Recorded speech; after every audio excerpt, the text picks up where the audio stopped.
Hey everyone, Irit here with a new process video for HipKit Club. First of all, I want to say that I'm super happy to continue for yet another term on the HipKit Club design team. I've been on this team for 4.5 years and I only missed 2 months, 2 kits when I had Lily, and I still regret not getting those kits, but I didn't want to put any pressure on myself. But besides that, I've gotten every kit for the last 4.5 years and I love them and I still get excited every month, and I'm just really happy to be on this team for what I consider the best kit club out there. So if you want even more inspiration, make sure you subscribe and hit the notification bell so you will get notice every time we post a new video here. We post, I think, almost daily. And what's great about the HipKit Club YouTube channel is that you really get a variety of styles and projects and everything. So let's get into this mess. I knew I was going to punch this, so I just slapped on the color. These are the Prima paints from the color kit. You can find all the details on the February kit and all the other kits on the HipKit Club website. And so I knew I was going to punch them, and that's why I just created a mess, because I knew I could pick out the areas that I liked most. Now, what I prefer actually to do is to start working on my project, and then when it's time to add those little embellishments, then I can choose which ones I want. And in this case, you will see that I end up using just the pink and yellow ones because that's the color scheme I'm going for. But I knew it was easier just to create that messy page, let it dry, and then have it on hand instead of starting my layout, then painting something in whichever color I wanted, and then having to wait for it to dry. So in order to just keep the flow of my process, I painted that ahead of time, and hopefully I can use those minty clouds in another layout. But here I end up using just the pink and yellow ones.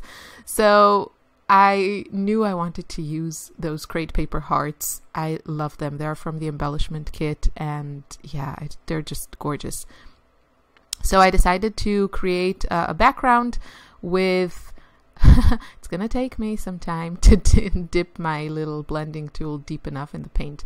So I'm going to use this stencil which has these cute little dainty flowers on it, and I'm just going to create a little bit of a background. Most of it is going to be covered up, and that's why I'm trying, based on past experience, I'm trying to go a bit larger than I think I will need, because what happens is I always add my paint or whatever, mists or whatever, to the area where I know I'm going to add all the stuff, and then very little of it ends up showing. So yeah, I was trying to avoid that, and I think in the end result you can see some of these flowers. But yeah, just try to go a little bit wider than you think you will need. So I grabbed a few actually older photos from my stash. I talked about this in previous videos. I'm really trying to use up stuff if I can and not make more paper, more photos, more everything. So even though I really love scrapping current photos, I'm also trying just to use up some photos that I've already printed in the past and didn't get to scrap. So these are a bit older photos with some Snapchat filters that I thought were really cute. And I love this punch that I have. Did I mention that I'm also focusing on punches today? So I'm focusing on mixed media and punches, and I love this punch that I have there. It's like, like a notebook edge. I love it. It's one of my favorites. And it's also very easy to use. Some punches you have to kind of put a bit of weight into them, and that's okay, but this one is just really easy to use. So I knew I wanted something on, I knew I would going to put most of the elements on the left side here, kind of in a vertical design. And so I wanted something going on the right side of the layout to kind of balance it. And one of the ways that I like to do that to kind of balance my layout is to trim my background paper and then add some pattern paper on whichever side I feel is needed. So that's what I'm doing today. It did rip a little bit more than I intended, but I'm gonna make it work. And at first I thought I should decide now which papers to add, but then I thought, no, I'll go on a bit more with my design, see which colors are going to be kind of dominant, and then when I have more going on the page and a bit more of an idea of how the finished layout will look, then I will go back to my pattern papers and decide which ones to add. And usually that's what I do. I don't know, in this case I ripped into my background paper rather early in my process for some reason. I think I was just excited and eager to use that punch because I really love it. And yeah, before I used my cloud punches, which I really, really love. Those are by Fiskars, I want to say. All my punches are really old. I haven't bought a new punch in probably like 5 years, with the exception of my We Are Memory Keepers tab punch, which I love, but I don't use it on this page. I've used it on many pages before. So I want to pick my title, and I'm trying to find something that makes sense and also works with my colors. So I'm going to go for the very imaginative My Love for this because the colors work. And I just love these super scripty fonts from Pinkfresh Studio. I think they're fantastic. I love, love, love that pack of words. So now it's time to dig into all the ephemera, and every month I go through the same thing. When I have a new kit and I'm not really familiar with all the pieces, that part of embellishing and adding stuff really takes me longer than the other layouts that I create with the same kit. It's always like that with the first page because I have to look through things. I need to get like a better idea of what I have, and so that's why this stage took me a little bit longer than it usually would take me. But that's fine because it's also fun to see all the different bits and pieces. You know, when you get a kit, you look, you see kind of a very general fast glance of everything.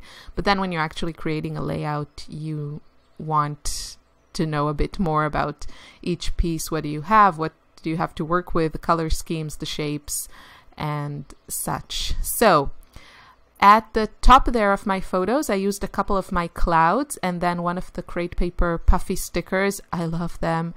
The one that says it's like a banner and says "so sweet." It's gorgeous. And then I really wanted to use this cupcake, and my gosh, I am going to make such efforts to use it, but it will end up on my page. Yeah. So this design, I've done this several times in the last months. It's more of a scattered type of design as opposed to layered. I usually do layered, which means, you know, I have my photo and then behind it I have some papers and then around it I have some embellishments, and everything is layered and not a lot of things are sprinkled around the layout. And that tends to be my kind of go-to design, but I also love scattering things around, and that's what I'm doing here. But because this is something I don't do as often, it takes me probably a bit longer than it would take me if I was using one of my go-to designs. So back to the layout. I knew I had to use that stripy black and white paper. I adore it. It's from Cartabella. I'm so happy we got some Cartabella stuff in this kit. I haven't used their stuff for years and years, and you can see that they came out with some really pretty stuff. So here I'm trying to pick which I'm auditioning different papers. I liked that one. That one was a runner-up. And then I was just trying different things, seeing what colors I wanted. I knew I was going to go for something pinkish because that's what I had going on my layout. And I was just trying out different options. And then when I found the right one, I knew immediately. And yeah, that's the chosen one. It just worked. The colors were perfect. The pattern was perfect, exactly what I wanted. So this is a crate paper that only comes in the pattern paper kit. But obviously, just go with whatever works for your design. There were other papers that could have worked, but this one I liked the best. So I went with it. And I was just making sure that I get the whole dimension of my layout as a 12 by 12. And that's why I was fussing a little bit there with the cutting. So that's me fussing around, moving things around. And I think at this point I realized that these fabric banners that we got from Pinkfire Studio were actually double-sided. So you can use them in which orientation that you want because it has the same design on both sides. So that's nice. And here I'm trying to build a little embellishment cluster on the bottom right side of my page, again to balance everything that's going on the left side, mostly on the upper side. That's where my photos are, and they are the most heavy in design weight terms. So I'm trying to balance that with a little embellishment cluster. I kind of wish, now that I'm looking at this, that I would have gone with the yellow banner, but I didn't. I mean, I think I added down there. I fussed around with this thing so much, and I don't know, nothing was working. I wasn't really loving what was going on there, but eventually I make it work and I find something that I like. I really wanted to use this arrow, but it didn't work for me. So it's gonna go back. All in all, this was really fun to make. I really enjoy going through the different embellishments and finding little bits and pieces that would work. At some point I found that the ephemera pack from Pinkfire Studio, it had this little pink like just a phrase that said, "Be a seeker of everyday magic," and I thought that was really cute, and the color also worked because it was pink. So I go through, you see, now I'm looking to see if there's something that I can add, and I'm going to search and search and search for that little phrase, and also see what else I can make work here, what fit, shape-wise, color-wise. Once I have my basic color scheme, it's really easy to narrow down which embellishments I want to use. So I found these cute ribbons, like bows, in the Pinkfire Studio ephemera, and then I layered 2 of them and added them also to my layout. Just looks really cute. And yeah, that cluster, going back to it. Don't worry, I'll get there eventually. But I don't know, something wasn't working for me. I felt like I needed some piece, so I'm going to look at these chipboard phrases, but that, I kind of liked it, but not really. I didn't want to cover up that area where I stapled the white cardstock.